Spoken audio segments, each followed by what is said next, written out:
नमस्कार. जय महाराष्ट्र.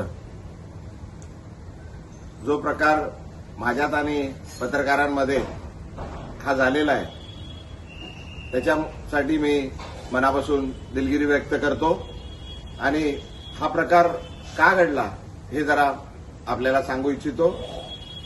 ज्या दिवसापासून मी शिवसेनेत प्रवेश केलाय त्या दिवसापासून एकदम वाईट शब्दात आणि शिव्यागाळ करून मला जे अपमान करत होते तरी पण मी सर्व अपमान सहन केले.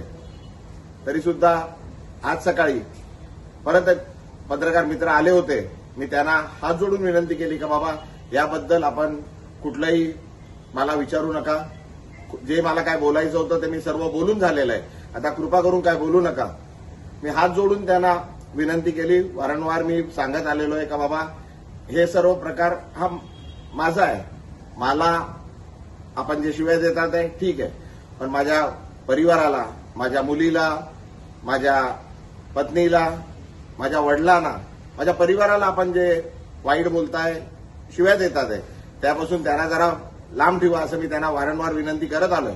तरी सुद्धा आज सकाळी पण पुन्हा एकदा माझ्या पत्नीबद्दल, माझ्या वडिलांबद्दल वाईट शब्द, वाईट गोष्टी सांगण्यात आल्या, खोट्या गोष्टी सांगण्यात आल्या आणि तरी ते पत्रकार त्याच गोष्टी परत विचारण्याकरता आल्या. माझ्याकडून त्यांना विनंती करण्यात आली पण त्यांनी न थांबता ते चालू राहिलं. त्याच्यात जरा वाद जरा जास्त झाला. माझ्याकडून चुकीने काहीतरी अपशब्द निघाले. मी त्याकरता पुन्हा एकदा त्या पत्रकारांची आणि पूर्ण पत्रकार समूहाची मनापासून दिलगिरी व्यक्त करतो आणि हे का होतंय हे मी आपल्याला सांगितलंय. कृपा करून आपण मी जे केलंय, मी जे प्रवेश केलाय त्याच्यासाठी ठीक आहे.